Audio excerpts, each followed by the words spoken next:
Hello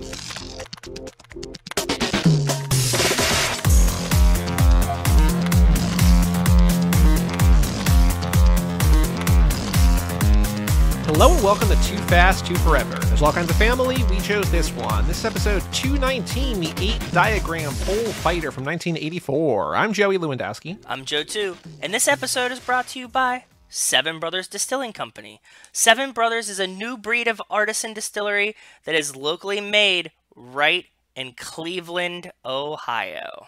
Well, shout out to the Seven Brothers Distilling Company, and welcome to Too Fast, Too Forever. After the break, Joe, you and I will talk about our third, one was a Patreon episode, but our third Shaw Brothers movie this lap, the 8-diagram pole fighter. But first, extracurricular activities. What have you been up to since we last spoke? Happy New Year. Happy New Year, brother.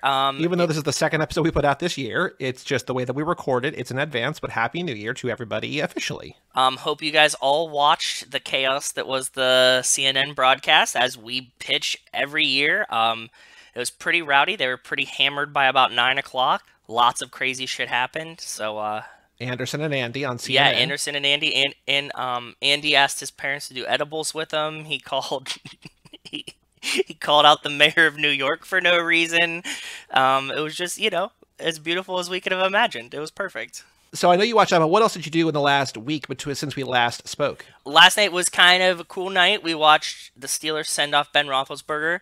I have definitely strong feelings about him, but I thought that was really cool as a sports moment that you really don't get a lot of send-offs for somebody. What are the odds that he retires, and what are the odds that he goes somewhere else? Odds are really, really high that he retires. He seems pretty banged up. He said he wants to end his career as a Steeler. He kind of told everyone he was going out last night. There was a bunch of old Steelers there to kind of send him off. I don't know if you saw it, but he did like a walk around, high five around the stadium halfway. I don't think he's going anywhere else. It doesn't seem like that. Okay. If anything, we were imagining that he would come back next year. At some point in the year, but it seems like with him saying this, he's done. So, it was cool. Because like I said, so many times you see a player get injured or something weird happens and they're just not on the team anymore. He knew it was his last game and stuff like that. So I thought that was just a really cool moment in sports that I don't think that I remember anyone else being this is my last game. I'm gonna what Kobe did it, right? Yeah, and Kobe scored 62 points or 60 points. So he was just yeah. I mean, I think it happens. It's not really rare, but it's pretty rare, if that makes sense, right? It's for a player to be notable enough to get a send off, and then also be good enough to still be starting in their final season, and whatever, and be in a place long enough to warrant the recognition is cool. So that whole culmination of that was really cool. What else? Oh, I've been watching more Daredevil. I started blowing through Schitt's Creek. I never started it before. Have you ever seen it? No, my sister loves it. That's a show that I have either heard from people is the best show on TV, or I don't know why anybody finds this funny. I find it not that. I'm a very Joey stance on this, which is I think it's pretty good. Well, I saw via Rachel's tweet that you are in love with one of the actresses on I'm there. not. Or I don't know where that came or something? from. I have no idea. That's my least favorite character. She reminds me of I really don't like her at all. So I don't know how Rachel just said that, but not my favorort character, or not, I don't even think she's very attractive. So I don't know where that came from. It's pretty good. The episodes are 20 minutes long. I find it amusing. So I'm almost at the end of season 2, and I started it Saturday night or something. You know what I mean? Oh wow, okay. It's because they're 20-minute episodes. They're 13 episodes a season. It's just you can just crank through it. Yeah, it's fun. There's some good jokes in it. I like it. I like some of the relationship shit that happens in it. It's a weird thing. Okay, so this is something. And that's on Netflix, right? It's on Netflix. I was talking about this. That Rachel and I watch it, and it's another one of these shows where she laughs at stuff, and I'm that's not funny at all. But then they'll say a joke that I think is hilarious, and I'll get a nice chuckle out of one joke, and she's just yeah, okay. We're just we just find different parts of it. She's oh, this is a really classic part, and I watch that, and I'm I don't get that. That's just whatever, cool. But yeah, either way, that's what I've been up to. Nothing. Oh, and laid low because just been laying low for the past week. Omicron is running rampant, so I'm just it's trying crazy to out there. Stay safe, and hopefully you're staying safe. But what have you been up to, bud? Did a very low-key New Year's Eve. I guess my sister left before we recorded the last episode. Okay. Anyway, on Saturday, Bob came over for a Lottery Pod, the book that took us like a month to read. It's coming at the end of the month, this episode on Giles Goat Boy, but we talk about it how, like, it's a very difficult book. Like, we knew it was a very difficult book going in. It's my least favorite book I've ever read. Wow. So that's saying something. Really? That's wow. Okay. But we also talked about how, like, he unknowingly, unintentionally, accidentally scheduled it while he's doing finals for school because he's a teacher, and also, like, in my busiest time of the year, and we're just like, this was a bad idea.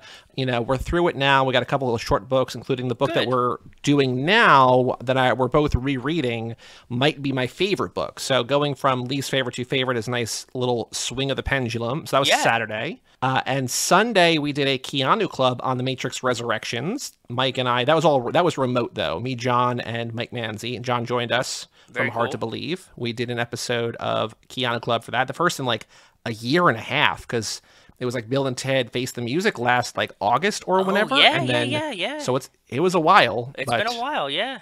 But I want to say the cool news that you shared with me that Rachel's all excited about is that Oh, the Keanu news, yeah. Yeah, Keanu is in talks to do Devil in the White City, which, speaking of books I fucking love, I really want it to be a show, so I hope it works out. Yeah, that's something that we talked about on here before, that at some point in the past, Scorsese was going to direct it. It was going to be a movie starring Leo. Now I think they're both just producing it. It's going to be like a Hulu series, maybe starring Keanu. So, like, things have changed. It makes more sense as a series than a movie. It does. But I agree. I agree 100%. It should be a series, and if they really like it and want to get into it, they can make it like 3 seasons. You know what I mean? Like, it doesn't need to be like like a mini series where it's like 6, which it could be too, but it also could be like 3 seasons of short episodes or something. So I'm guessing it's going to be like 8 episodes. I don't think it's going to be multiple seasons. I think it's going to be like 8 hours, 8 episodes. Yeah, that's my guess. I don't know though. I also watched, to close out last year and then to start this year, I watched a bunch of like highly rated stuff or like popular stuff that I missed. So I'm not going to go too, because I just watched too much to talk about any of it. But very quickly, things that I highly recommend. Petite Maman, which is directed by Celine Sciamma. I don't know how to pronounce her last name, but she's the woman who did Portrait of a Lady on Fire. This is a wonderful movie. Then I watched Luca on Disney Plus, the newer Pixar movie. Is it the newest one? No, Encanto just came out. That's not Pixar though. That's just Disney. Oh yeah, the distinction. Okay, sure, yeah. But yes, I know it's all nonsense. But yes, very incestual. But yeah. Then I watched a movie called Memoria, which stars Tilda Swinton. That's also incredible. I rewatched The Matrix, which I loved, obviously my favorite movie of last year. Then I watched on Netflix The Power of the Dog, that new Benedict Cumberbatch Western. Also incredible. That's probably, like, that's, I think, the forefront. That's in the running for, like, Best Picture, probably.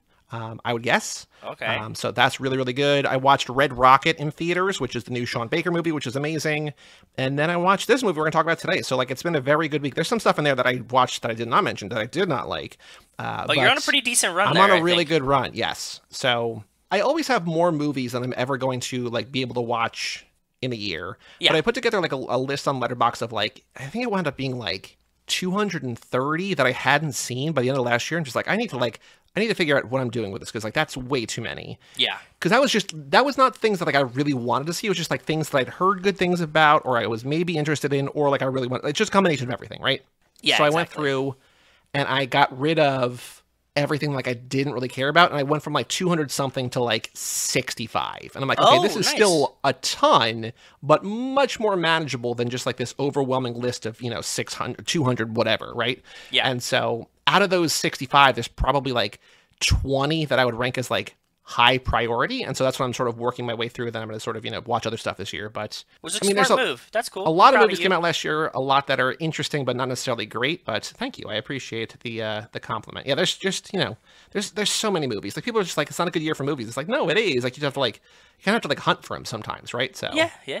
And then anything TV wise, what did I do? Spy Racers. We'll talk about that later in the week. Oh wait, This might not be 219. This might be episode 220. Depending on when things come out and when I'm able to edit things, this might actually be episode 220, because Spy Racers coming soon, if not out now. But anything else of note? I don't think. Oh, I've been playing, because I mentioned very briefly last time I got the Quest 2. Bought myself the Quest 2, and I've been playing Beat Saber, which is like, you know, Beat Saber. It's the one that in the commercials. Yeah. Of course. I mean, like really, I know of it, but I've never played it. I don't. Yeah. So, but I know of it. It's really, really fun. I am enjoying that a lot. It's like it's sort of got like Rock Band sort of feels because it's, you know, a rhythm based. Yeah, but it's just, you know, instead of having a musical instrument or whatever, you have the controller in each hand, and each is a lightsaber, and you have to swipe at these blocks. Like, it's sort of like Fruit Ninja, but with lightsabers, and each block has an arrow on it, so you have to, like, swipe in that direction, and, like, you know, I feel like I'm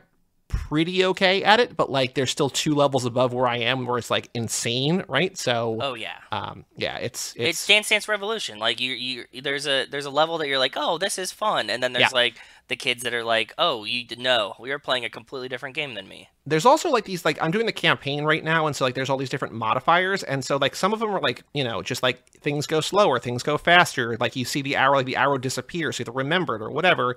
And then there's ones where like you have to move your arms a certain amount, and then there's ones that like you have to move your arms no more than a certain amount, so like you have to like basically like keep your arms just like locked. Wrists. Yeah, and I'm just like, this is weird. Like it's like, it's not fun. It's interesting, and it's cool that, like, they can track it, but, like, I don't know. Because I had the PSVR, the PlayStation one for PS4, that also, I think, works on PS5, and that kind of sucks.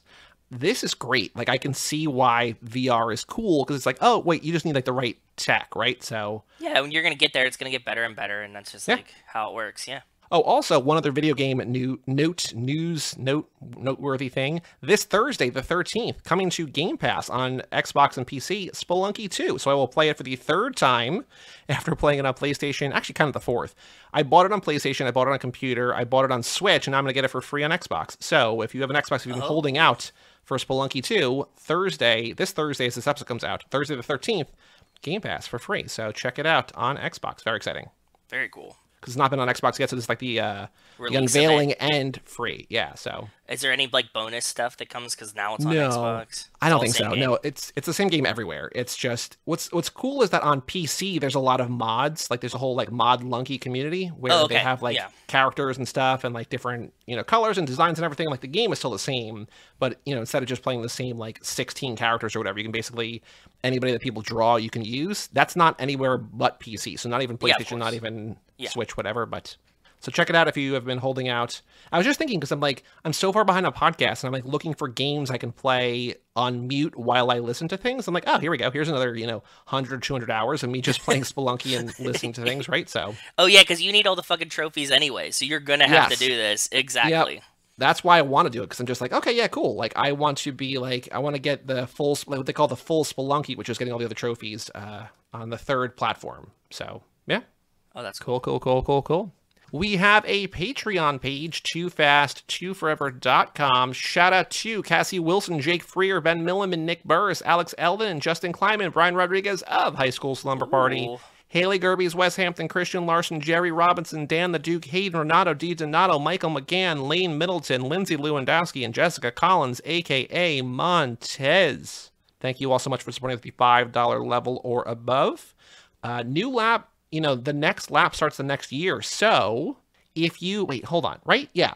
So if you join at the $10 a month tier right now, you'll get to pick this lap and one for either the next 2 laps too. So like this is a really good time to get in, really good value, bang for your buck. toofast2forever.com. Also stickers and handwritten notes and love and affection, all sorts of fun stuff, right? So yeah. Pick a number. We haven't done this in a while. Pick a number between 1 and 8.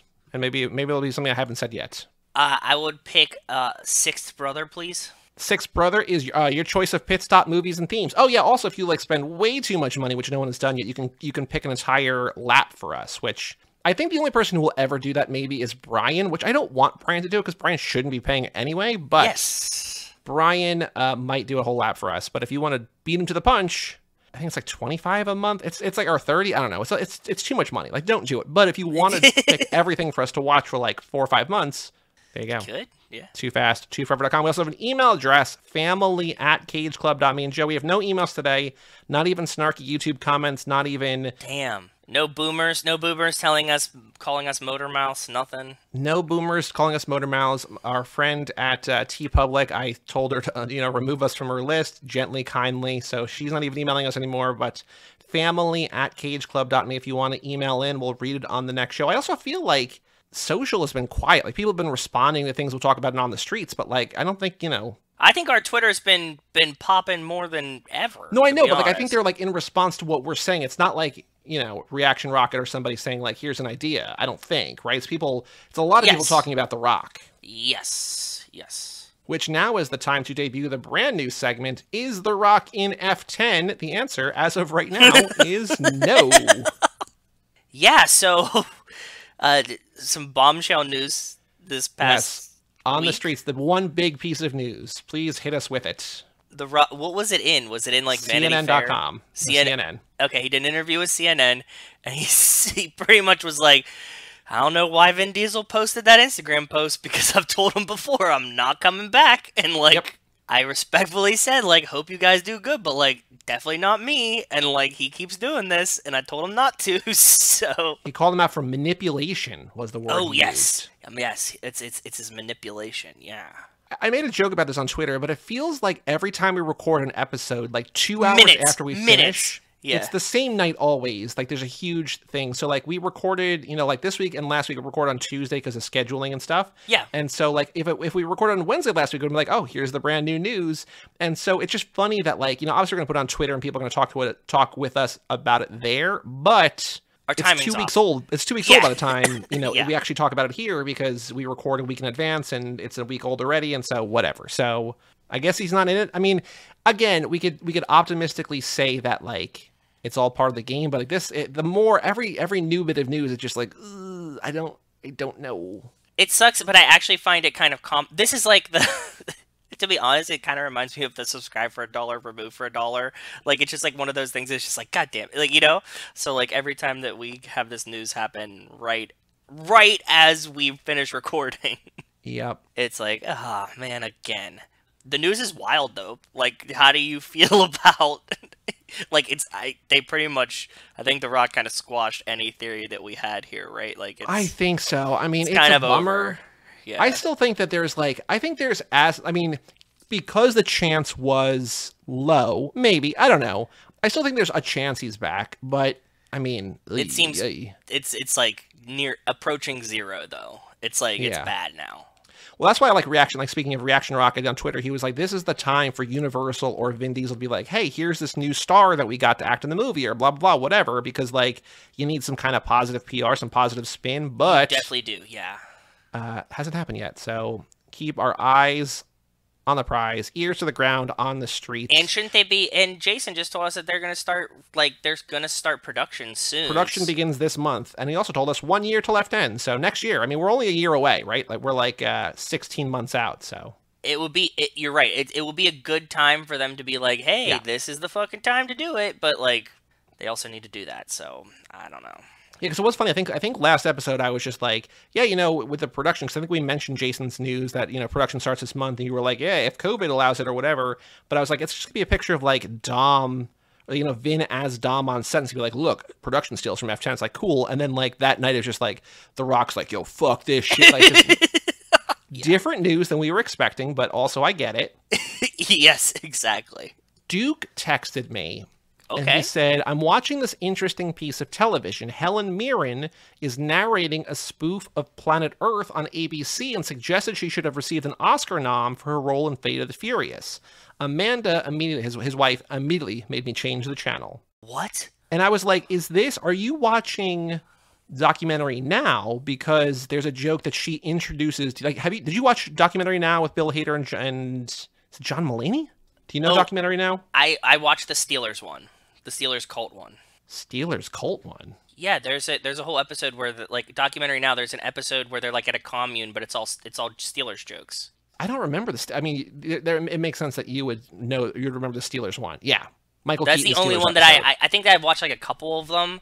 I was like hit or miss. Like some of them were funny, some of them weren't. But like I do specifically remember somebody suggested I watched that one, and I watched that one and found it hilarious. Well, yeah, that's what I was saying to Duke, because I'm like, is it Documentary Now? And he said, No, it's called When Nature Calls with Helen Mirren. So a little bit of a play on the, and go in the bathroom or whatever there. But like every episode of documentary now starts with Helen Mirren saying like, in our 40 years in documentary now, blah, blah, blah, or whatever. And it's like that show. I told Duke, I'm like, watch that, but like watch ones that either like sound interesting or parody a doc that you've seen. Because again, it's kind of hit or miss. Like some of them are really good. Some of them are not as good. But like if there's a doc you really love and they parodied it, you'll probably enjoy it because they're funny people. But exactly. That's the experience that I had with it too. 100%.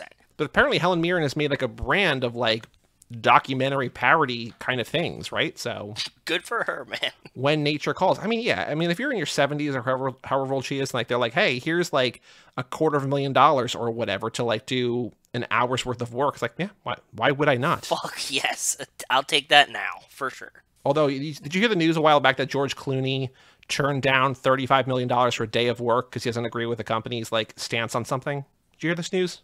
I can respect that, but I'm not a big enough person to do that. It was some airline that is operating in a country that has ethical stances on something. I don't remember because I was Emirates, just like, I don't Qatar, whatever, right? Yeah, I mean, Ted Lasso had a whole thing about this too, right? Yes, exactly. Yeah, there was a whole but thing. They offered him $35 million for a day of work, and he like made news by saying like, yeah, I turned that down. And just like, yeah, like I get that, but like, that's a lot of money, or like just donate that money. I mean, he and his wife do a lot of philanthropical stuff, but just like there's stuff you could do with the $35 million, or just like don't tell people that like you're turning down. I don't know. Yeah, I always say this, that like it's very easy for me to have strong stances on moral things because I have no money. So if I if I was being offered $35 million by this airline, I'd be like, nobody's gonna see this. Like, you know, like, yeah, it's gonna be like in this one random ass country. If people see it, and be like, oh, I didn't know about that. Like, I'm gonna take the $35 million, dude. Like, that's a fuck ton of money. It is a lot of money, but that's all the news on the streets. I think we have the new segment again. Is The Rock in F10 still 4 minutes later or whatever? Still, the answer is no. I think that's like the first and last time of that segment. No, it might be. I think it's funny because like imagine it's different than Top of the Rock, where it's like, is he running for president? Because like with the Google like The Rock president and be like Donald Trump said this or whatever. But like, oh, it can switch. It's like it's binary, right? Like if we get new news, we could be like, he's gonna be an F10. And be like, he's not gonna be an F10. Yes, because imagine like if the answer is ever yes, it's gonna be the best day. Until the answer becomes no the next week. Right, exactly. Yeah, because that seems to be the trend. It's like, is he possibly? And then it was like, yes. No, definitely not. I actually do want to look up, because I also, similar to this, I tweeted as Too Fast, we just saw the season finale of Spy Racers. Are we going to get more? Because they're like, this is over. That's it, right?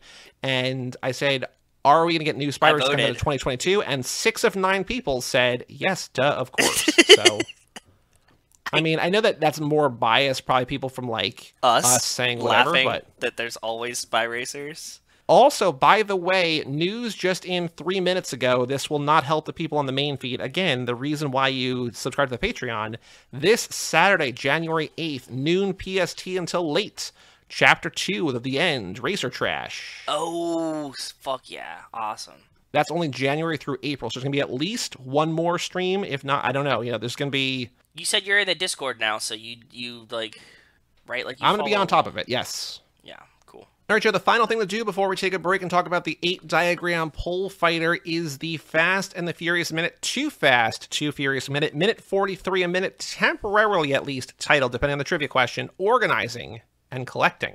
That's crazy. Right here, right now. What's up, man? You don't look too happy. You all right? You all right? Expeditiously, man. I need it quick right here. What's up? Thank you. Thank you. Oh, how you feeling, man? You all right? Thank you, man. Not too bad. Woo. I see you about your money, homie. You race too? Nah, man. I hit a wall doing like $120 a couple years ago, Ever since then, I've just been organizing and collecting, man. Hey, Tess, check it out. He's gonna be in town for a while. Is there any way you could use that cot? What's wrong with your place, man? No. I don't want to stay with him. He got bad habits.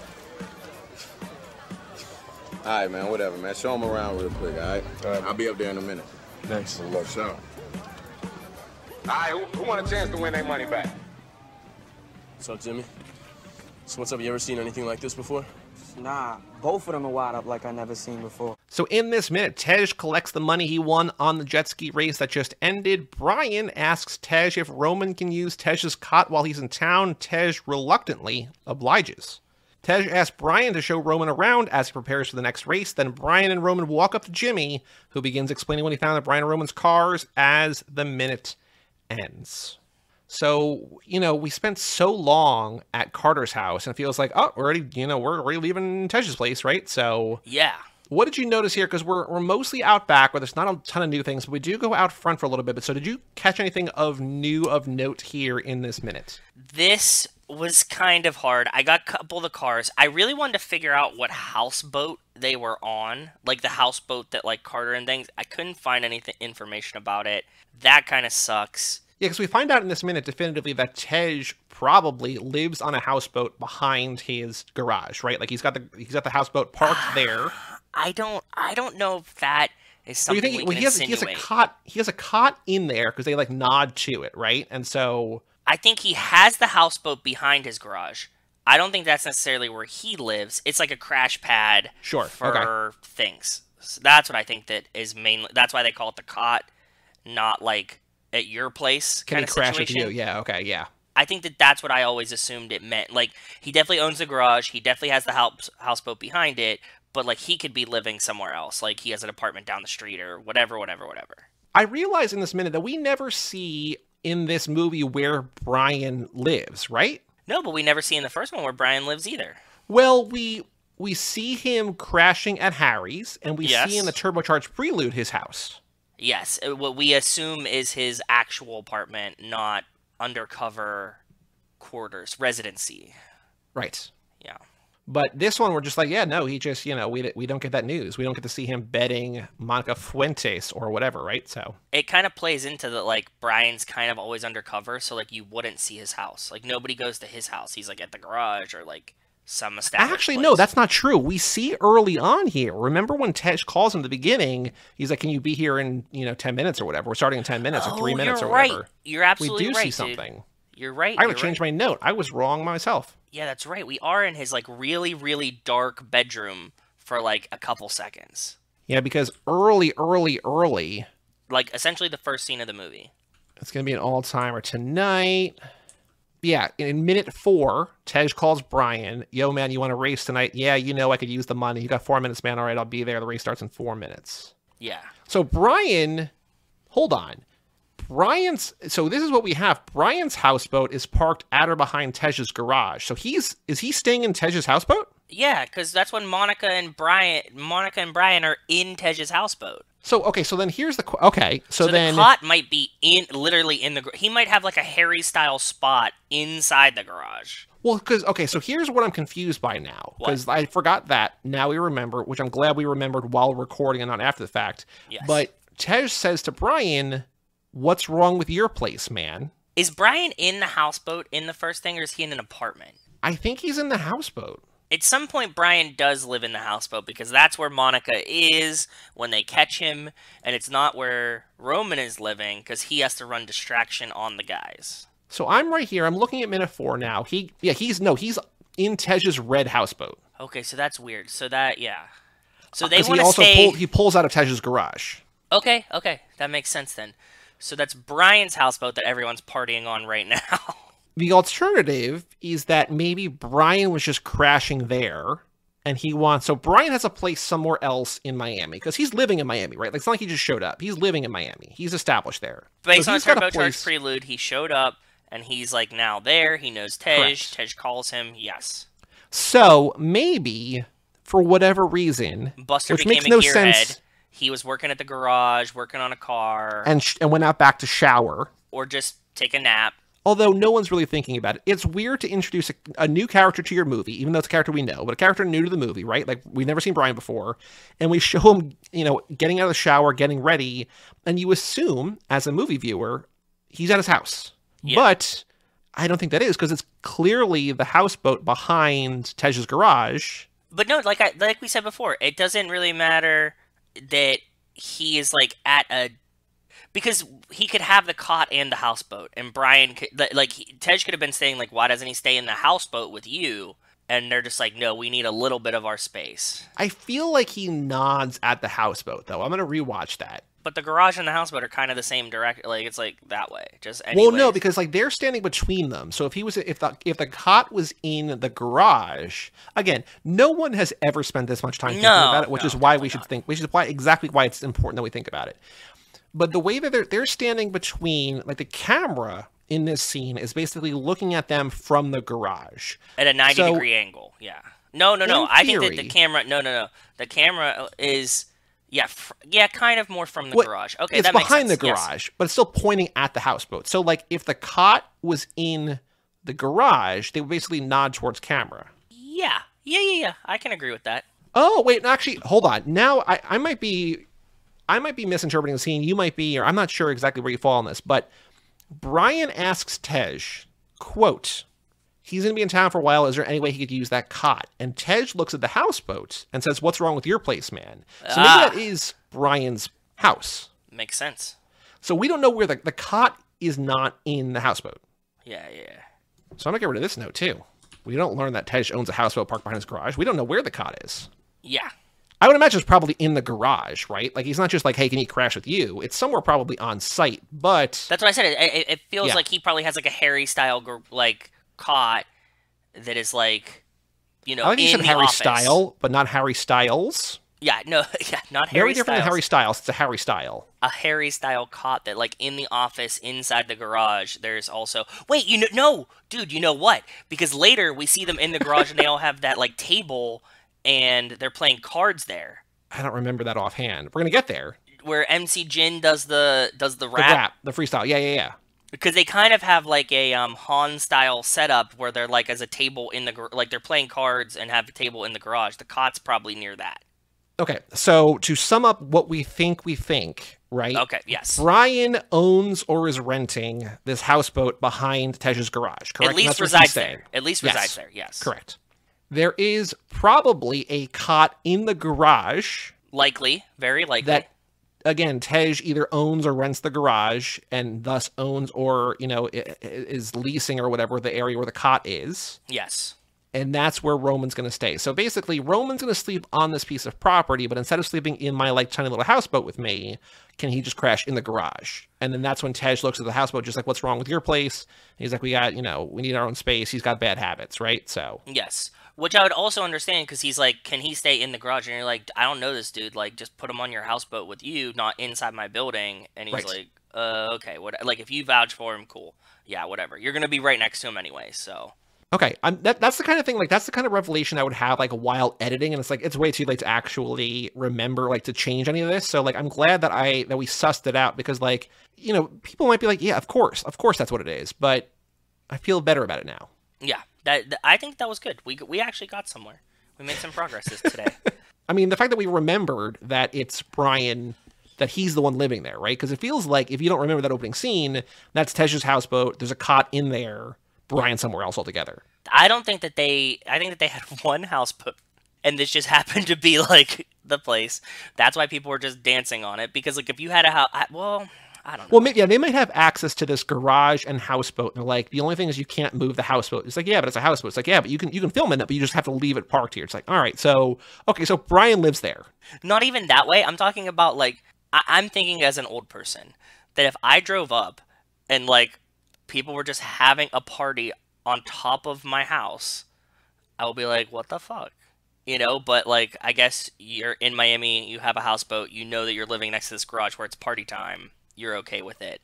But, like, Brian would be like, dude, like, everybody's just, like, walking through my house while I'm not here, you know? Like, right. Yeah, because, like, what if the birthdays that we've seen Brian, because there's, like, the real one and the fake one, like, there's, like, 78 and 74 or something like that, right? Yeah. So, like, he's either, like, 25 or 29, so it's like, he's not old, but he's also, like, old enough that, like, he doesn't want to, like, necessarily live, like, in a college or party atmosphere, right? He's just like, come on, guys. But yeah, weird thoughts, man. What else did you notice? Anything else of note in this minute? No, that was much more productive than I thought that we were going to get to, so I'm appreciative. So the funny thing I noticed is that, you know, Tej is collecting money. It seems like the person he bet on, he's collecting money from everybody, right? Like, all these people, like, pay up.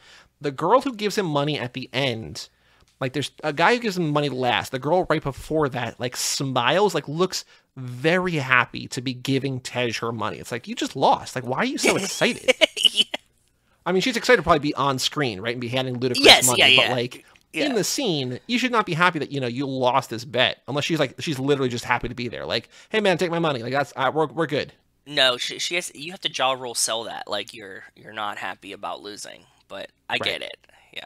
So the trivia question here, I have two different options. We could do both because I think they're both okay. I don't know if we want to do both because if we want to do both, I don't have a minute name. But we find out in this minute, one of the big things that we learn is Tej's backstory, right? He was in a car accident doing $120, hit a wall, right? Yes. And so since then, he's only been organizing and collecting. So I was thinking one trivia question possibly has been, what has Tej been doing since he stopped racing, which is organizing and collecting? Okay.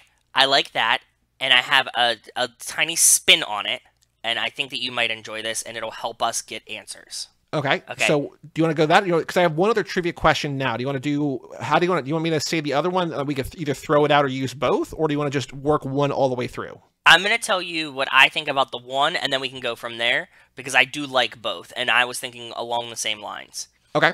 Mine was not what Tej has been doing since he stopped racing, but what do we know about Tej? And we can include that he's a man about his money, as Roman says.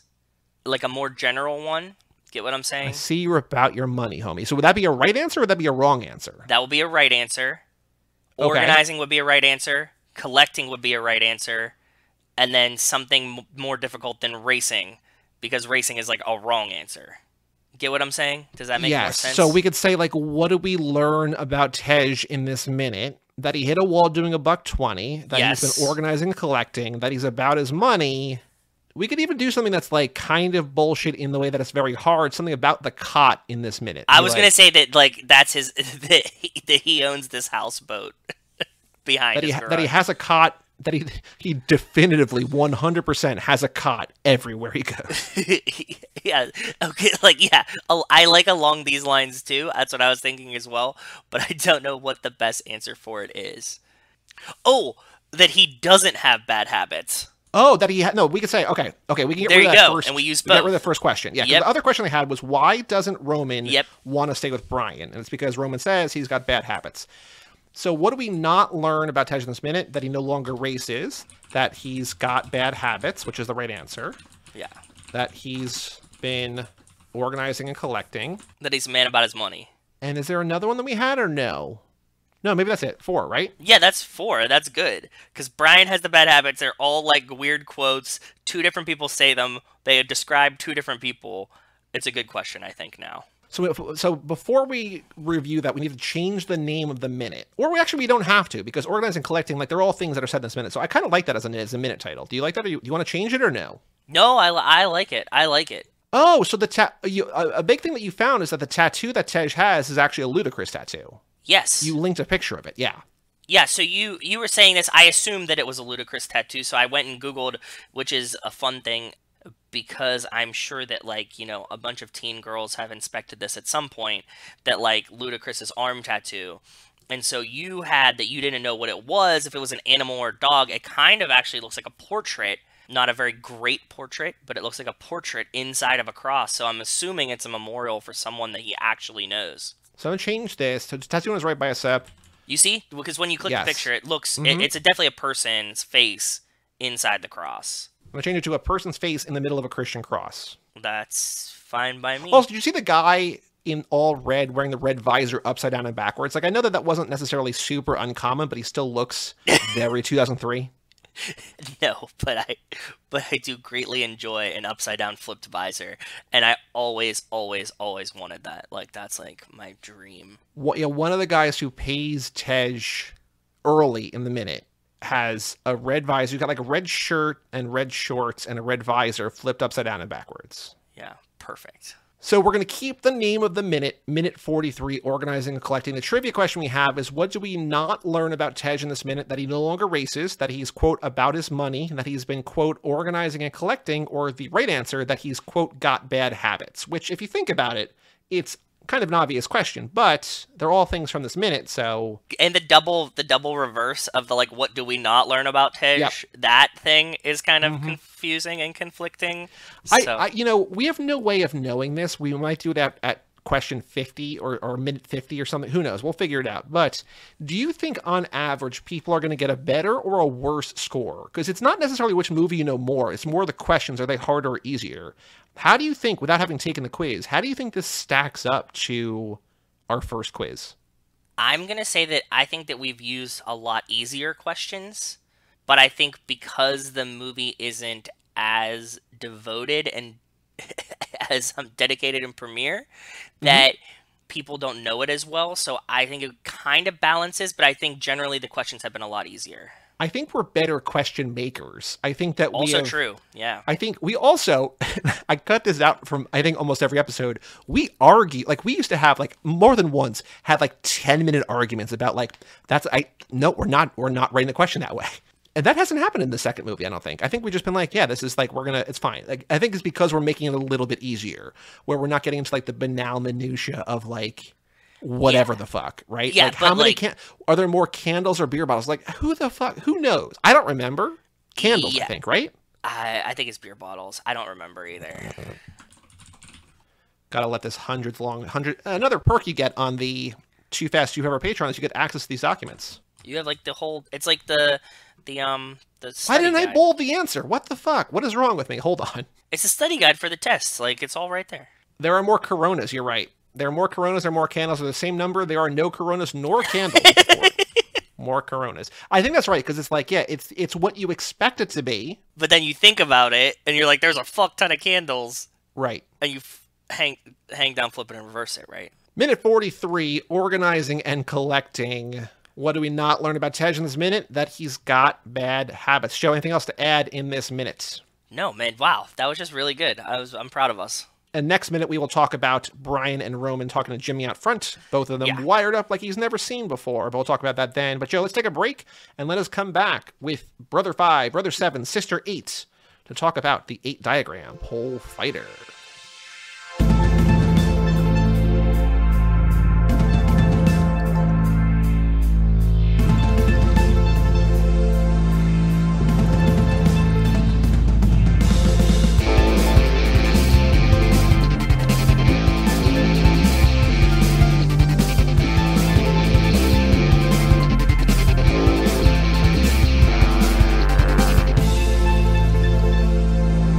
Welcome back to Too Fast, Too Forever.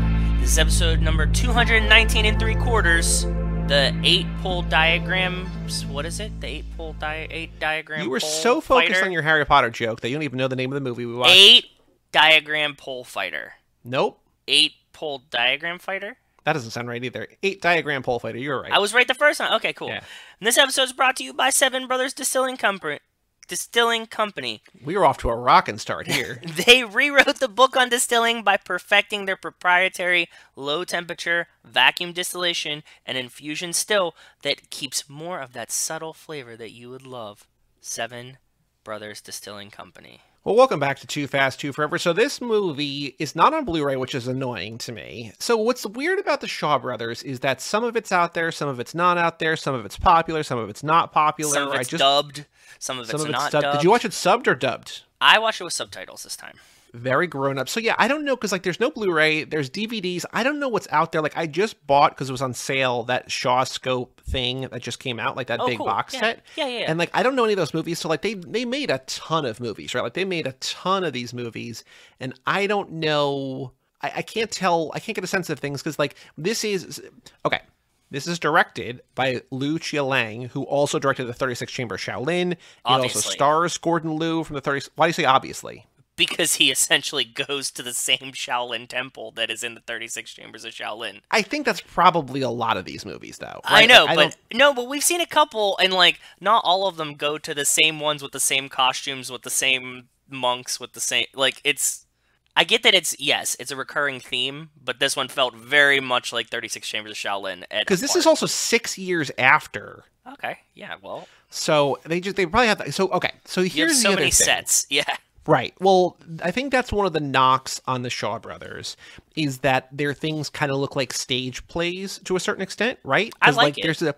There's the big battle at the beginning of this, epic war battle, and it's just like they're on, like a stage in an auditorium, and like it looks cool, but like if you're looking for like breath, like it doesn't look like or feel like Lone Wolf and Cub, where it's like, oh, you're outside, and even if it's like equally whatever, So. Yes. I don't know if I don't know enough about the Shaw Brothers movies to say like obviously it's the same guy, but it is the same guy. I don't know that this movie gets the recognition because I think everybody knows the 36 Chamber Shaolin probably because of Wu-Tang. Probably. They didn't name enter the 8 diagrams or whatever. Yeah, true, very true. But I will say this movie rules. This movie is so good. So good, yeah. I don't want to say it's better than the 36 Chamber, but like it might be better than the 36 Chamber. It honestly might be. And I think we need to have a very, very serious discussion if Gordon Liu is probably the best, the part actor, typecast actor for these action movies. Like, who else do you got? Like Jackie Chan and Jet Li, Bruce Lee. Like, Gordon Liu should be in that Mount Rushmore, right? Like, I think so. So here's the interesting thing about this movie. So actually, before we get too far into it, so here's a quick plot summary. I read the summaries from like 4 or 5 different places because I'm like, I need to find one that like is descriptive enough, but not like doesn't like go through the whole thing. So here's the best version that I found, and I even changed it up a little bit. So the heroic Yang family is double-crossed and massacred on the battlefield. Only 2 brothers survive.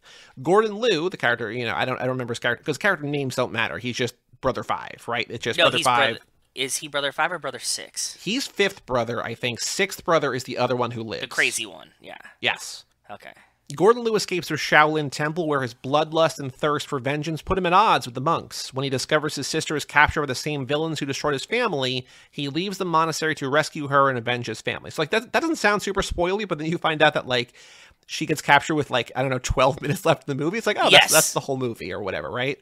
Yeah. So the crazy thing about this, again, not streaming anywhere. You can rent it just about anywhere for like $2 or $3. So it's out there. You should see it. It's fun, yeah.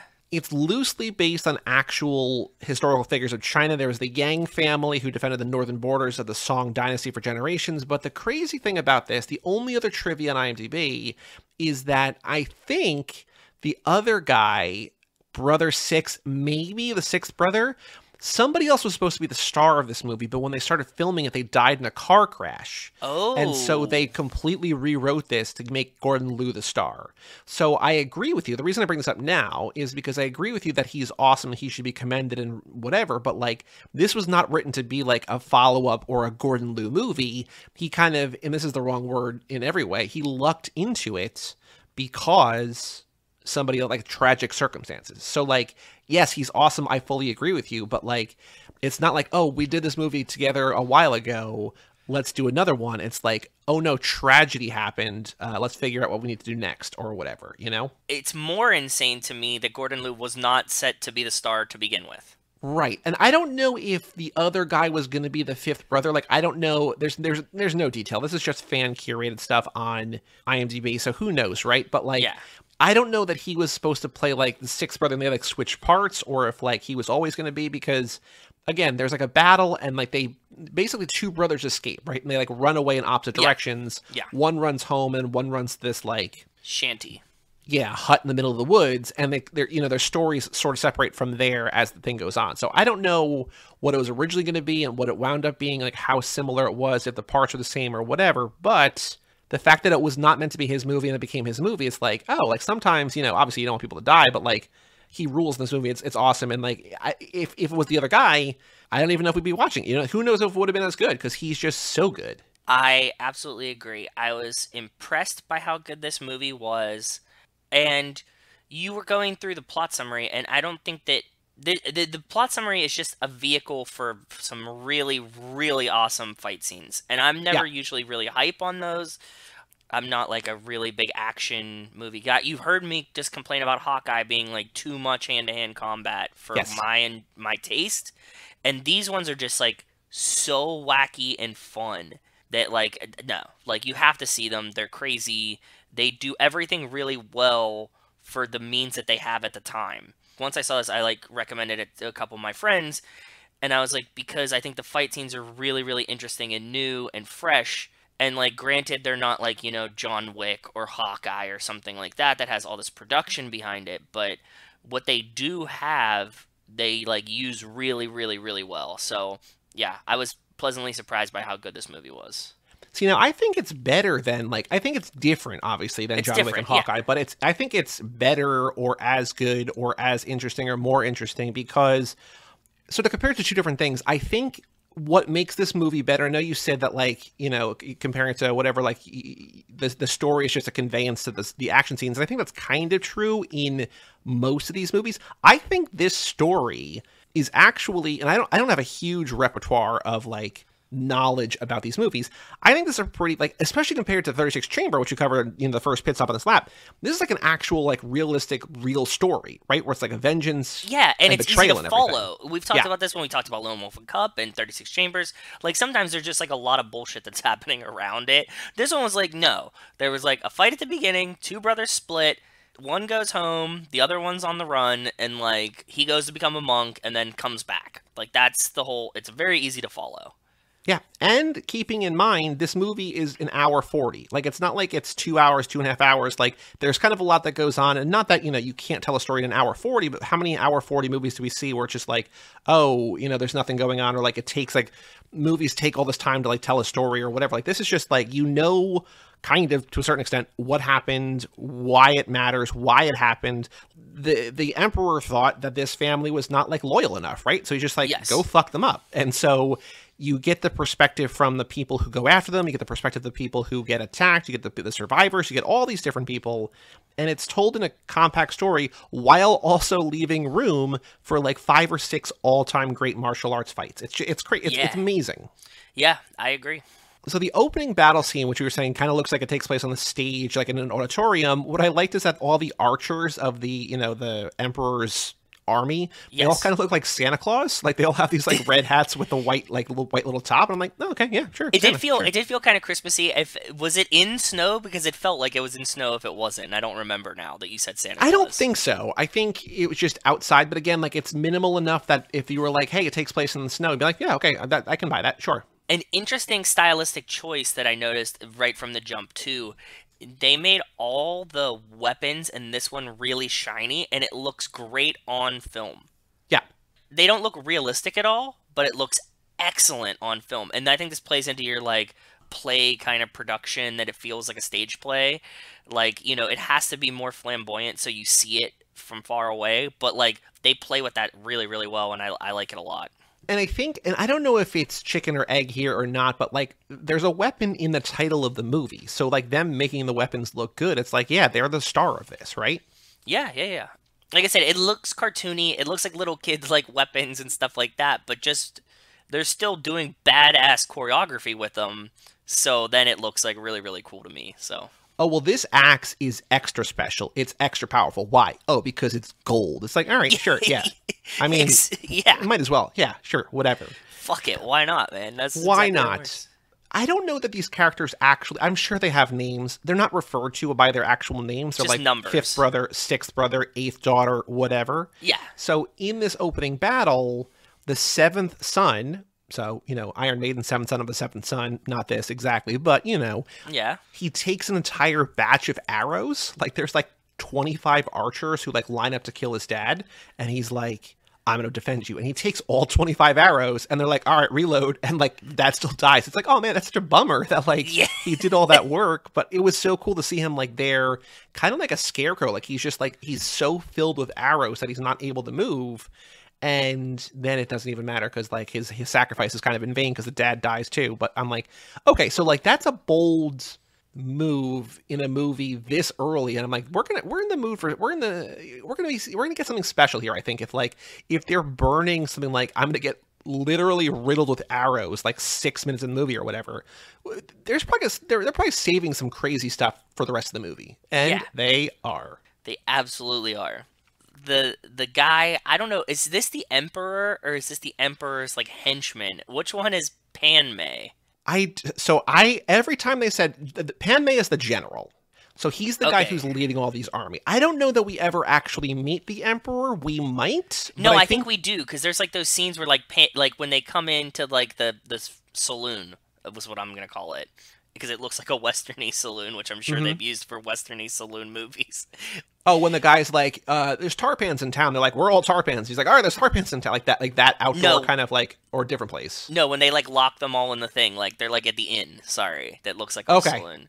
Gotcha. That, like the one guy comes in and he's like Pan Mei, and then like the other guy is the Emperor. Like it's those two guys. Okay, yeah, because like the main, so the Emperor is like the main bad guy, but like the main villain that we see is the general who is leading the armies, right? And the general is Pan Mei, which I found very confusing because Gordon Liu plays Pai Mei in Kill Bill 2. Yes, exactly. And so if like they don't sound alike they sound similar, but like when you're reading subtitles and every time it says Pan Mei, I'm like, wait, is it? Oh no, okay, it's not. Okay, different guy. Okay, got it. I'm sure that had some influence on him being Pai Mei. And there's like the one guy looks like Pai Mei. Like the dad in the beginning looks like Pai Mei from Kill Bill. But yeah, okay. I also, speaking of looks, like Gordon Liu in this obviously like looks like him, especially, well, he's got a wig first and he shaves his head, right? But he also has like... Dude, don't skimp over the head shaving part, but go ahead. We'll get back to the head shaving for sure. Yeah. But he has like wispy kind of like 5 o'clock shadow, and I'm like, that just kind of looks wrong, because like I picture him as the guy from 36 Chamber, where it's like he's completely hairless, right? Because he shaves his head and he's got nothing. So like to see him have like this like little kind of like not wispy, but like it's shaved, but like it's just like growing in stubble. I'm like, that just looks weird. Like it almost looks weirder to me. And I know this isn't like it's insane, but it almost looks weirder to me to see him with like stubble than to see him with like long flowing hair. So I'm like, that's clearly fake, but this is real and it feels weird. That's fair. That makes a lot of sense. I can see it. He runs off to this hut in the woods, right? And he gets attacked by the guy because the guy comes home who owns the house. And he's like, what are you doing? And he's like, eating all of his food and he's like dicking around in his house. But then immediately this guy dies protecting Gordon Liu. And it's just like, oh, okay. So just like he gets it or whatever, right? Yeah, because he says like, oh, I'm from this family. And he's like, really like, well, you guys are super loyal and dedicated. And like, you have like, all this honor behind your name. And, like, I hate those other guys, too. Right. Yes. Yeah. And he says, this country won't appreciate my loyalty. Like, we're both outcasts. Like, loyalty doesn't buy you anything anymore. Like, they're, corrupt people are leading shit and, like, it doesn't matter. Right? So. Yeah. So he, like, has this, like, secret tunnel out of his house that they slide down. This is when he, like, sacrifices himself. Even though this guy is, like, breaking bricks with his bare hands. Yeah. And he's like punching the wall to like expose things and like collapse the tunnel so that he can get out, or so that Gordon Liu can get out. Yeah. I mean, we go back to the house, and I want to go back to the family, but that's when Gordon Liu goes to the temple. He wants to dedicate himself to Buddha and wants them to shave his head, and they refuse, so he does it himself. He like shows up at the temple, and he's like, yo, I'm here. I'm going to be a monk. And they're like, no, you're not. And he's like, yeah, I am. And they're like, no, you can't do that. And he's like, well, like, I'm from this family. And they're like, well, you definitely can't because you're a fucking warrior. And he's like, no, but, like, I'm going to be a monk. And they're like, okay, fight me about it. So like, he fights him about it. He sees his, like, name, and he's like, oh, you definitely are that guy. And he's like, yeah. And he's like, okay, you definitely can't be a monk then. And he's like... Yeah, you're too angry. You want vengeance. You're not a peaceful man. Yeah, so he's like, I'm not fucking leaving until I'm a monk. And they're like... I don't know what to tell you, bud. So then there's like another monk. He passes out or something, right? Because he wakes up. He's like, "Oh, I must be a monk because you changed me." They're like, "No, man, no. Passed out." It's after. That's after. So he's like, so he sees another guy going through like his monk ceremony, okay? And they're like shaving his head. He's like, "Cool, I'm next." And they're like, "No, dude, we told you, go away." And so like he like eventually like he comes up. He's standing behind that guy. They finish up that guy. They just put everything away and walk away. And he's like, fucking shave my head, and he keeps yelling at them, and it felt very much like, to me, like the let's go swimming right now. He's like, shave my head, and they're like, okay, whatever, like they like don't care. But he finds the razor, which is very shiny, awesome, like sitting there, and he shaves his own head, and then they like put these like dots on. I don't know what this is, and I don't want to. So I've never seen it. I've seen the after effect in other movies. I never knew what it was for, but it seems like some kind of religious like, remembrance or dedication. Like, I'm dedicated to Buddha that I'm going to literally burn my head in like painful memory that like I will always remember, and people will know when they look at me that like I'm so dedicated to this cause, right? Yes, just like getting a tattoo or I don't know, something. I don't know what the actual cultural meanings are, but yes, they do have like these like scars on their head that are like in a line or a design or something.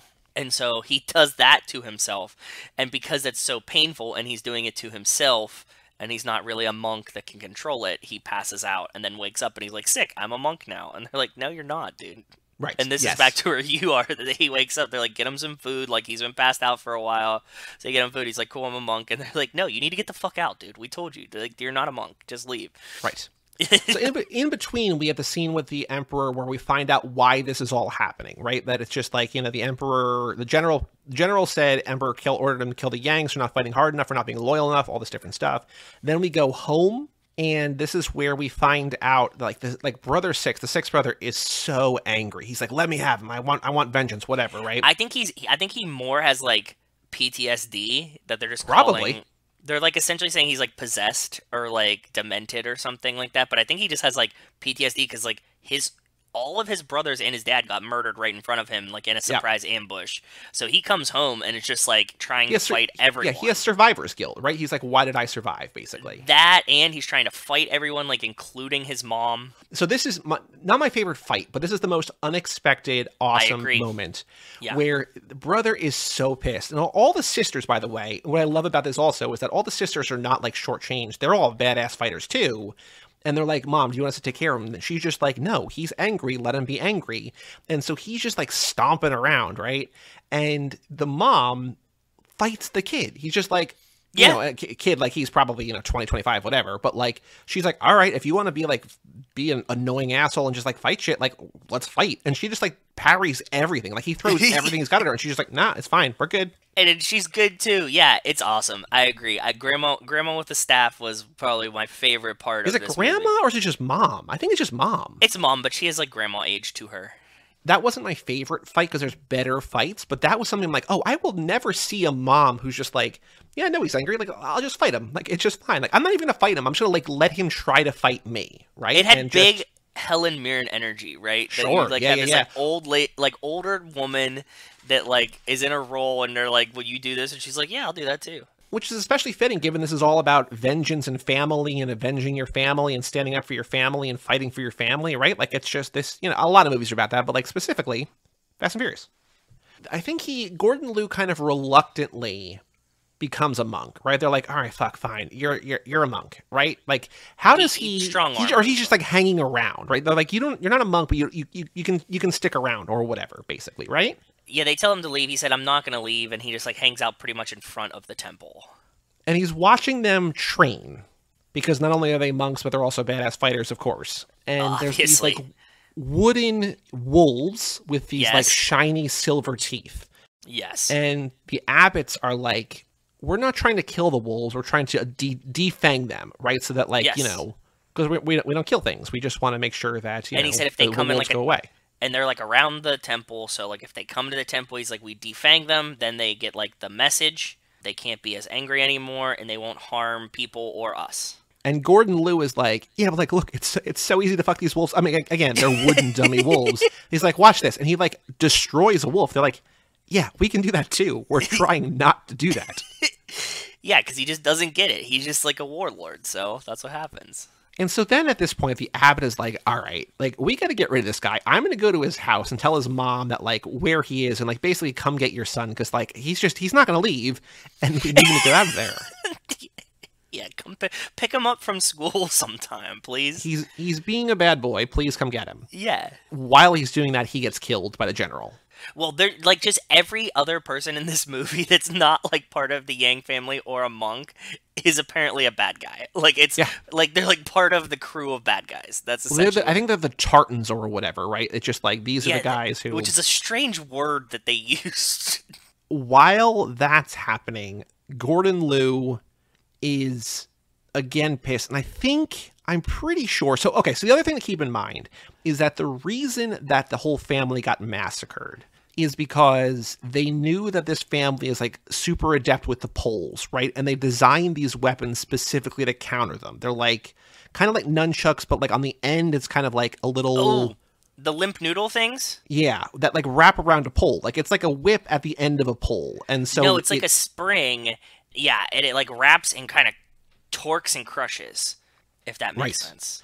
Yeah, so like these guys have poles and they're badass poles, but like, you know, they can parry the pole, which is going to happen, but then their weapons like wrap around the pole and don't let go. And so you might be the best in the world at a pole, but if you can't actually use the pole, yeah, what are you going to do? Exactly. So meanwhile, Gordon Liu is like, there's another fight, and this might be the fight of the movie. Like there's the fight at the end with the sister, which we'll get to, but like this fight between the monk and Gordon Liu, where he's just really like badass. Yes. He's just like, all right, like we're gonna, you know, you want to fight, let's fight. And he's just like, he's showing Gordon Liu up. Or there's like, maybe there's 2 fights here, or is it one long fight? Because eventually, in the end, spoilers, Gordon Liu wins because he shows that he's adept. But this guy is like parrying Gordon Liu with the dummy wolf, which is like super cool. He's just like effortlessly. Oh no, like, you're missing 2 things. 2 like, fights. They let him train with the wolf's part, and then he's like, yeah, using the wolf. But then there's, oh no, maybe this is the like actual fight. Well, because the thing is, like, I didn't take very many notes because I was just enjoying this so much. So I can't remember if this is one or 2 different things. But there's a one-on-one fight with him and the monk, it's 2. With no one watching. There's one where he's like kind of training and everybody's around watching, and then there's one where there's like they're not, and it's just one-on-one. And so I think the first one where he's using the wolf dummy. He like that's his training essentially, right? He's just like, look, you know, you're so badass or whatever, but I'm not even gonna use a weapon. I'm just gonna like parry you and dodge your shit, and like I'm gonna use this wolf to like just, you know, mess you up or whatever. Yeah, which is awesome. Yes. And then we see that the sister is trying to, because the abbot who goes tells them where he is basically, and she's like, I'm gonna go get him. But while she's going to get the brother, she gets kidnapped, and this is where the revenge comes into play, right? Is that right? That's right. The mom gives the sister the jade thing and says, take this, show it to your brother, he'll come home. Like, we want him to come home to because they're all trying to, like, get them to testify against Pan Mei. To say, like, he's the one, like, he formed this, you know, ambush and killed our family. I don't know how that's going to fix things, but that's what the story is. And so she's like, here, take the jade thing to show your brother. And when he sees like a family crest, kind of, but like it's like a necklace that you kind of wear around your waist or whatever. But like mostly like to be like, hey, you know, he'll see this and be like, oh, my mom needs me type situation. Right. So yeah, so then she goes and is like, oh, well, like he's probably up with the monks in the top of the thing because a monk came down like looking for him, kind of. And the monk was like sort of speaking in code, I feel, where like the mom knew what he was saying or whatever. I don't know, but I did like that in the in the subs that I had, he kept asking for specifically vegetarian meals. Who did? What? Wait, why? What am I missing? No, the monk just came in and like when the monk comes and like gets to their house, he's like, "Excuse me, could I have some vegetarian meals, please?" Oh, I think he was. I think that might have been in code, but he was like, so part of that was like he was showing disrespect to the mom. He's like, yeah, I want a meal, but I want the mom to cook. They're like, yeah. They're like, the fuck? But he kept saying vegetarian meals. Like, I need vegetarian meals. I think the translator was just like, you need to know that, like, you know, they are so pacifist that they just, you know, they don't eat meat. Probably like clean food or something, like a meal of, but like they just kept translating it as that. So vegetarian meals. Yeah. So the sister, yeah, she goes, and then, like, they're like, oh, shit. And everybody fucking loves this family, right? Like, that family's, like, pretty dope and, like, well-respected around town. Because, like, as soon as they're like, oh, I'm one of them, they're like, oh, shit, you are? Come on, we'll help you. And which also, like, by the way, like, the whole reason that this is, like, still ongoing and why there's, like, ongoing struggle is because the general and everybody are, like, very pissed that 2 of the brothers got away. They're like, we want you to clean your mess up. This is unacceptable. And so they're like, okay, cool. If we kidnap the sister, the brother's going to show up to get her, so we're going to be able to get him that way. Exactly. Because they're also lying to because the general shows up, they're like, yeah, no, the 6th brother's not here. Like, we would turn him in. Like, of course we're going to turn him in or whatever, right? Like, we know, blah, blah, blah. So he's around. I don't remember. Does he factor back into play or no? No, he just is just causing chaos at their house. Right. Being goofy. Yeah. Because considering that, like, the whole, like, end is, like, this family reunion battle thing, you would think that the brother would be there, but no, it's just the brother. It's just Gordon Liu and the sister. Yeah, exactly. So the sister gets captured. Well, they go to this inn, they go to this inn. They're like, okay, we'll like hide you, and they're like, oh shit, the general and like everybody's coming to like find you because they know that you should be around. They hide her, and the general's like, what are you guys doing in the middle of the night? And there's like a coffin there, and he's like, well, we have to get rid of this coffin or it'll turn into a zombie. And they're like, that doesn't make any sense. So they like look, and they like put her under a body.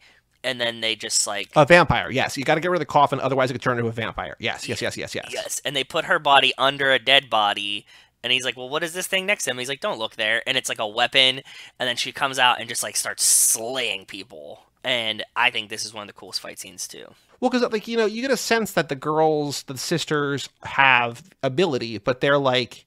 They don't really get to show it off really until here, right? And so it's cool to see her in action, also setting up the actual storytelling of later in the movie where you're like, oh no, like she can take care of herself because like, look at her here. So they have the sticks that Joey was describing, the goofy like hook ones that can like wrap around the pole, and they kind of like wrap her with them, and then she's doing like these like in-air acrobatics where they're like holding her up by these like wrap sticks, and it's so cool.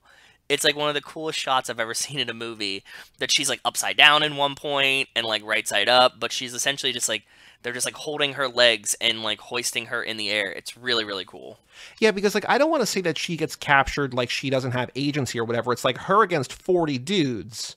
And that's why she loses the battle or whatever, because it's like, oh no, like you're facing impossible odds. Like nobody could get out of this. So they're not like, oh yeah, she's a girl, she can't hold her own. It's like, no man, she did better than just about anybody else in this movie. Yeah, she fucks a lot of dudes up. It's just like there's 40 of them. So like eventually she gets caught with all these like, you know, things that can like wrap your legs and stuff around. So it happens.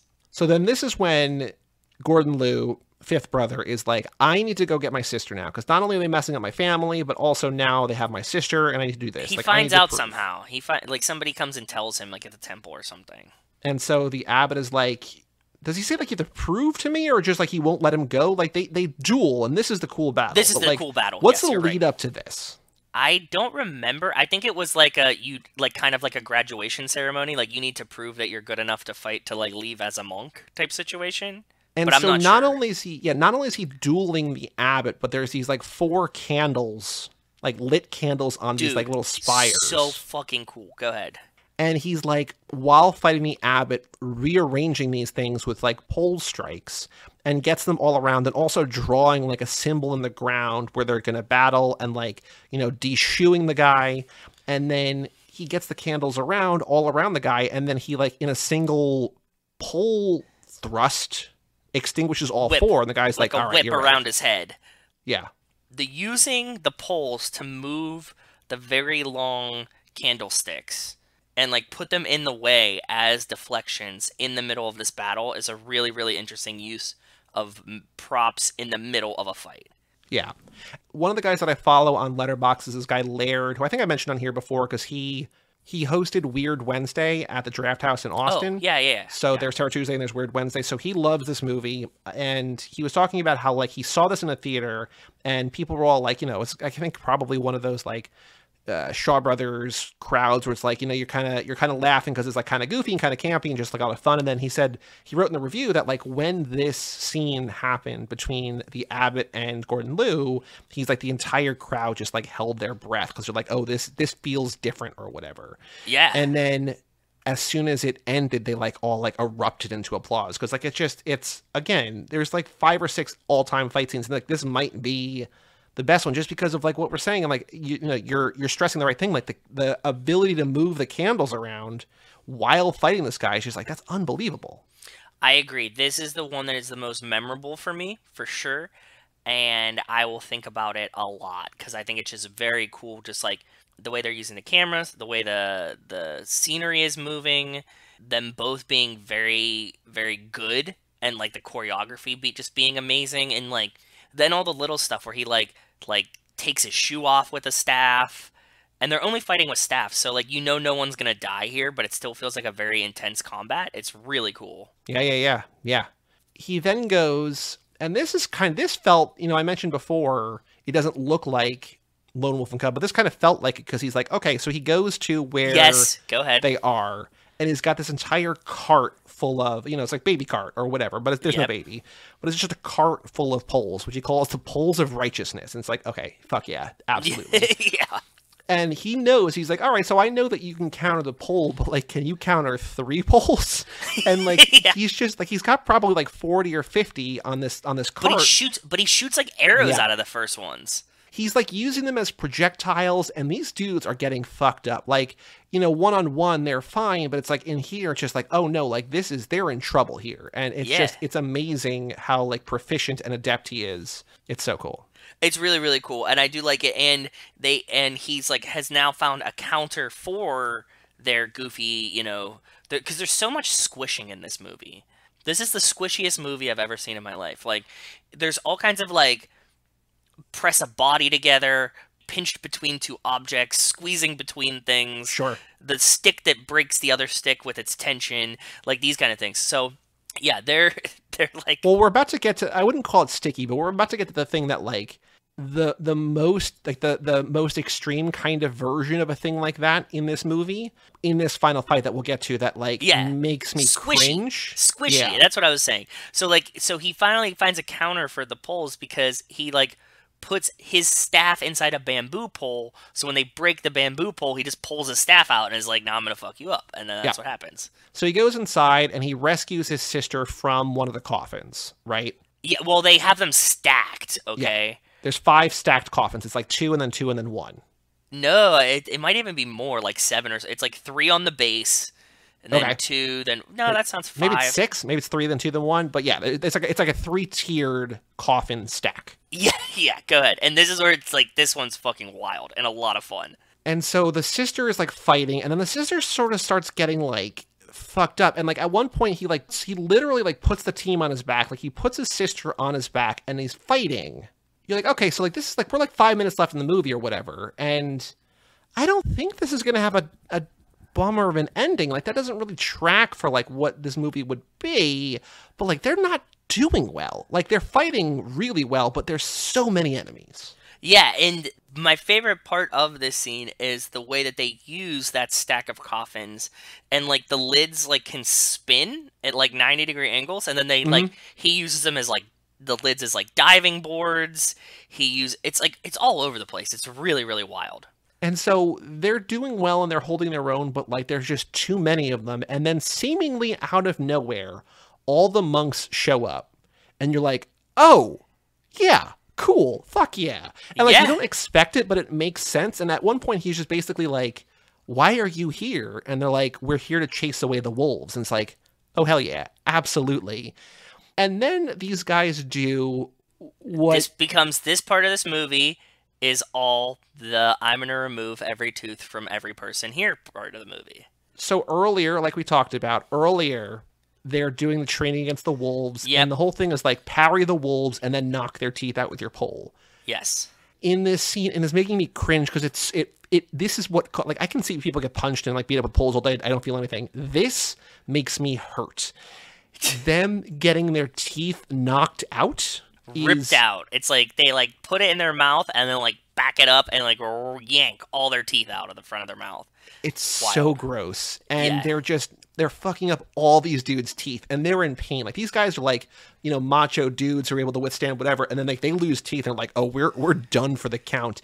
And then the craziest one that hurts both of them is that a guy does like a flying, like Dom style flying headbutt and knocks a guy's teeth out with the top of his head, and it's just like, oh no, that hurts both parts of me. Like that hurts my head and my teeth.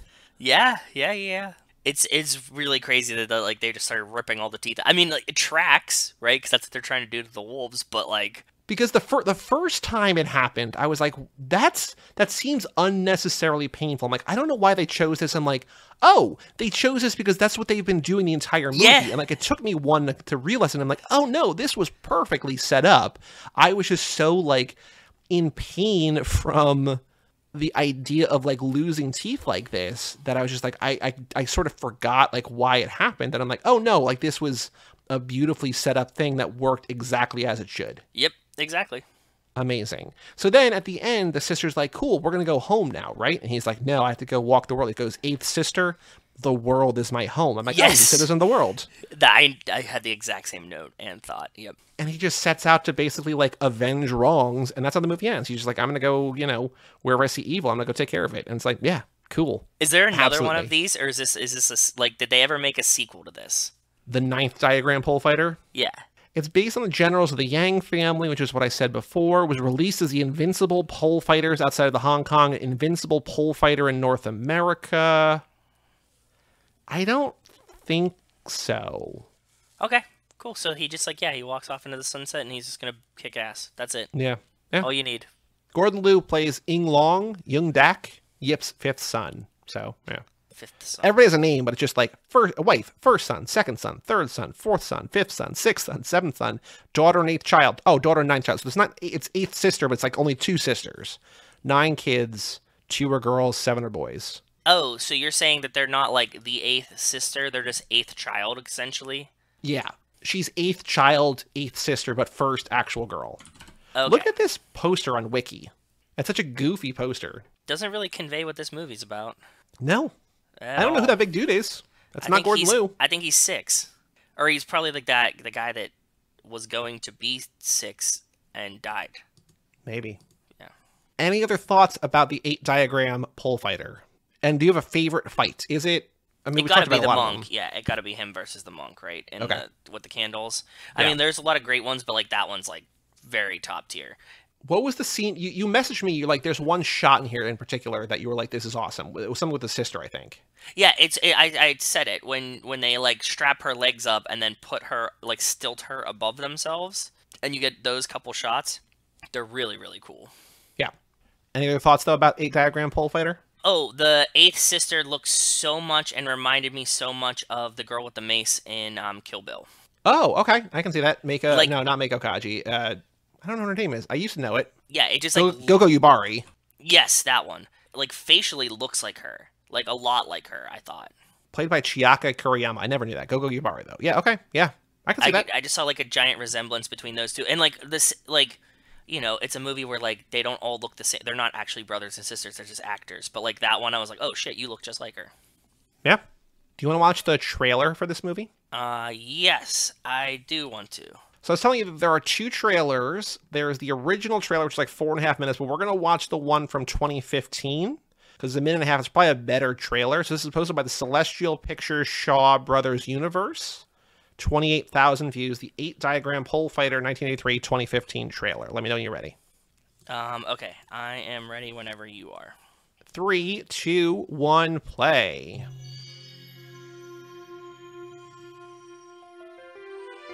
Like, had you heard people talk about this movie before we saw this movie or no? Absolutely not. I said this last time. Like, I had no idea this movie existed.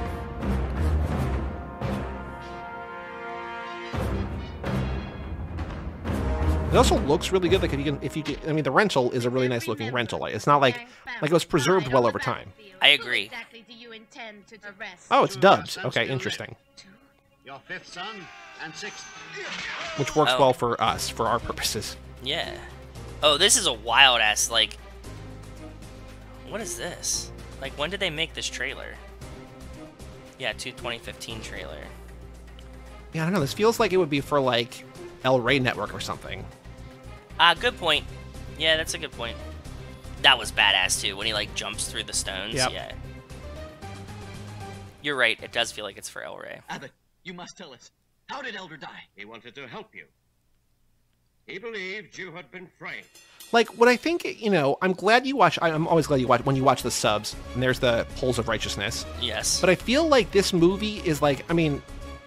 Yeah, there's 6 there. There's 6 there. But I feel like this movie is more serious than, like, the third... Not that Thursday Chamber Shaolin is not serious, but, like, that's just, like, a montage, like, a training montage. This is, like...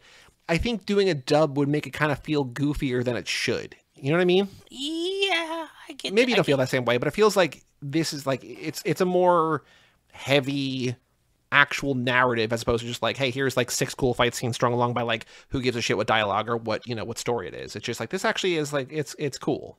Yeah, yeah. So... The Letterboxd game, for reference sake, Mad Max Fury Road, one of the most popular films on Letterboxd, has been seen by 972,000. We're getting close. 972. The 8-Diagram Pole Fighter from 1984, directed by Liu Chia-lang, starring Gordon Liu, Kara Hui, Alexander Fu Shang, who I think is the one who died. Yeah, he played the sixth brother. How many people have seen the 8-Diagram Pole Fighter? 8,000. Too high. 6,000. Still too high. Really? 5,500? Still too high. One more guess. 4,700. 4,978. Criminally underseen. Yeah, but you were saying, you know, like, we have to rent it. There's not on Blu-ray. It wasn't in the Shaw pack. That's why I was guessing low to begin with. But, like, I don't know if, like I don't remember if 36 Chamber Shot. I know that's on Prime. That's on Prime because I own the Blu-ray, but that was on Prime too. Yeah. So I don't know. Yeah, it's hard to say. Like, this is clearly restored and, like, care was paid to it at some point. It's just, you know, not as available as it could be or should be or whatever, right? So yeah. Average rating of 4.0, which is very, very high. Most common a 4, then a 5, then a 4.5, then a 3.5. How many out of those 5,000-ish people have it in their top 4? 6. Way too low. Really? Well, that's good. That's surprising. 28. Still too low. 35, final guess. 39 people have this in their top 4. One of them, we're not going to play this guy, but one person I found also had that John Boyce Seattle Mariners doc that I loved last year, also had that in his top 4. I'm like, that's cool. Like, you know, cool. Not that many people on, you know, comparatively to other things have seen that on Letterboxd. Yes. I'm actually seeing many people, but I'm just like, okay, cool. Johan 1. 2 movies I've never heard of. The 8-Diagram Pole Fighter in the history of the Seattle Mariners was seen by 3,700 people. So even fewer than seen this saw that. So this guy to have both, I'm like, cool. Yeah, but we're going to go to Bad Seed, at Bad Seed on Letterboxd. Okay. He did 2 reviews. So we watched this end of March of 2020. So this is like very beginning of the pandemic. He said, had high hopes and it more than delivered. Incredible. I was afraid to blink in case I missed something as the action moved at a ridiculous pace. Always entertaining and everything I wanted from a martial arts film. Gonna keep the Shaw Brothers marathon going. Got a haul of them from 88 films to get through these times, and I'm loving it. 4.5 stars. But then, last year, July 21, damn, it's even better on second viewing. From the monk fight onwards, it's jaw-dropping stuff. A lot of martial arts films are light on story, as is all about the fights, but I really enjoy this one. 5 stars. Nice. So Bad Seed has this as his fourth what I recommended to some of my friends. I was like, look, if you like start watching this and like you think it's boring, just skip to like halfway through because like it really takes off at about then. Yeah. I don't think you would find the beginning boring, but I can see like the second half definitely has more action than the first. But exactly. If you find it boring, yeah, there's crazy stuff to be had. And like the story is cool, and the story is great, and it matters, but also, you know, it's a martial arts movie, like you can just enjoy the action without actually understanding the story at all. So, yeah. So Bad Seed has this as his 4th favorite movie of all time. His first 3 are widely considered to be 3 of the best movies of all time. They're all from the most recent one is from 1972. Casablanca. No. 3 huge movies, though, and you're on the right track. 3 huge movies widely considered. I would say like a lot of people would probably say Kane. No. You're all the right guesses. It's just you're not getting the right exact one. I would say a lot of people consider all 3 of these to be the best movie of all time. There's 3 of the movies? Mm-hmm. 2 are American, 1 is Japanese. Oh. So it's not like, no, that's pre-Star Wars. I will say that a movie sort of, okay, I don't know if this is going to help or not, but a movie by the Japanese guy, a different movie by the same Japanese director, is basically the inception, the origin for Star Wars, if that makes sense. Do you know what Star Wars is a remake of? No, I don't. What is arguably the biggest or best Japanese movie of all time? Is it going to be a Godzilla movie? I don't know. No. I don't know the Godzilla movie. I mean, I think probably the original was considered to be good, but like... Japanese movie, not Korean. Japanese movie. Japanese movie. Korean cinema really, I mean, I'm sure I'm going to be proven wrong. Later, yeah. Yeah. But I would say like that's in the last 20 years or so where it really hit its stride. Oh, so Seven Samurai. Seven Samurai, number 2. Seven Samurai is his number 2 favorite movie. Thank you. The other 2 are American. One probably most often considered to be the best movie of all time.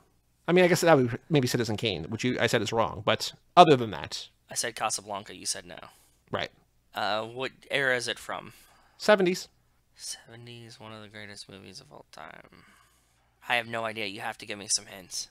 Start of a trilogy. The start of a trilogy.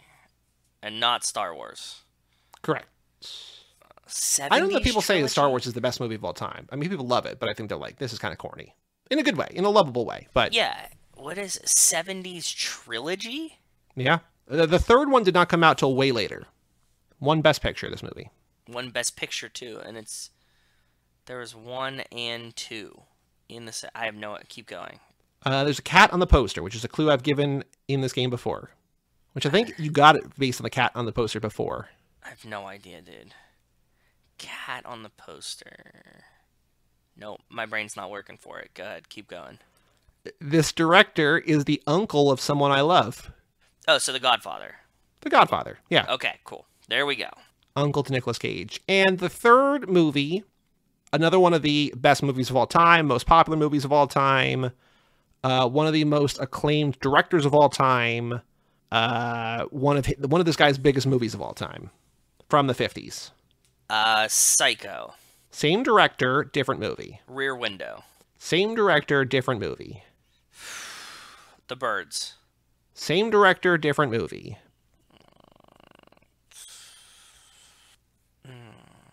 There is the scene from this movie is running away from a plane. I don't know that one.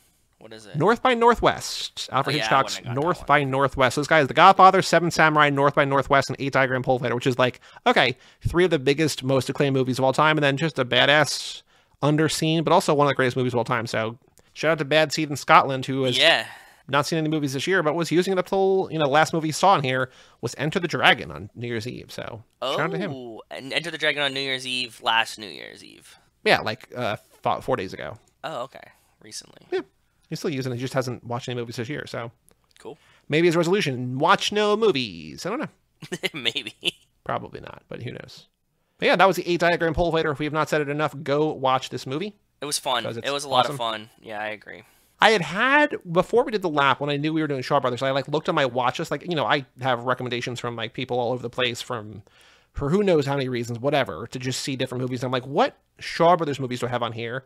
And it was The Boxer's Omen and this. And I feel like, in different ways, 2 for 2. This one, awesome. Boxer's Omen, just crazy, but wild, yeah. Whoever recommended those, shout out to them. Pretty good list. I agree. So far, we're doing pretty good. I like it a lot. And I like all these goofy Shaw Brothers movies. And I like watching new ones that we haven't seen before. It's always fun. I don't think we have any more, unfortunately. We got other crazy stuff this lap, but we can always add more in if we want. So says the guy who has just watch cool movies and talk about it, as opposed to the guy who has to spend time editing them. But yes, we could always add things. No, I know. I'm not. I mean, we don't have to. I was just saying if we wanted to, you could just be like nothing but time. Another Shaw Brothers lap. All sorts of options. Very true. Very, very true. But Joe, next episode, you're not going to believe it. Fast and Furious 6. No. Can you believe it? No. Next episode, Fast and Furious 6. We're going to have a cool guest on that one. Cool. But yeah, the alternate thing. And then after that, I will say, actually, we're going to have a Patreon bonus episode as well. So I think recently, assuming things in my life didn't crumble and I had time to edit, there would have been a Spy Racers episode out about Spy Racers Season 6 Homecoming. So that has been out recently. But then we're going to have another bonus episode only in the Patreon feed as opposed to everywhere. And that is a Helen Mirren film from the 70s, I think. Ooh. Hang on, let's see what year. No, wow, way later than that. 1989, but a Helen Mirren film, The Cook, the Thief, His Wife, and Her Lover, which is one of the really, really high ratings. People love this. I think Kyle covered it on Foodie Films. I'm pretty sure. That sounds familiar. I want to say it's kinky. It's not as kinky as... I also might not be, but I think... We got a kinkier one coming later this lap that Brian is making us do. But this one I think is also pretty kinky. Maybe Patreon bonus episode, The Cook, the Thief, His Wife, and Her Lover. Sounds fun to me. Also Fast and Furious 6, World's Longest Runway. Yes. For all things Too Fast, Too Forever, you go to cageclub.me, facebook.com/TooFastTooForever, or at TooFastTooForever on Twitter and Instagram. Email us, family@cageclub.me. Check out our Patreon page at TooFastTooForever.com to get the episode for The Cook, the Thief, His Wife, and Her Lover, and all sorts of other stuff, minute documents, undying love and affection, yada, yada, yada.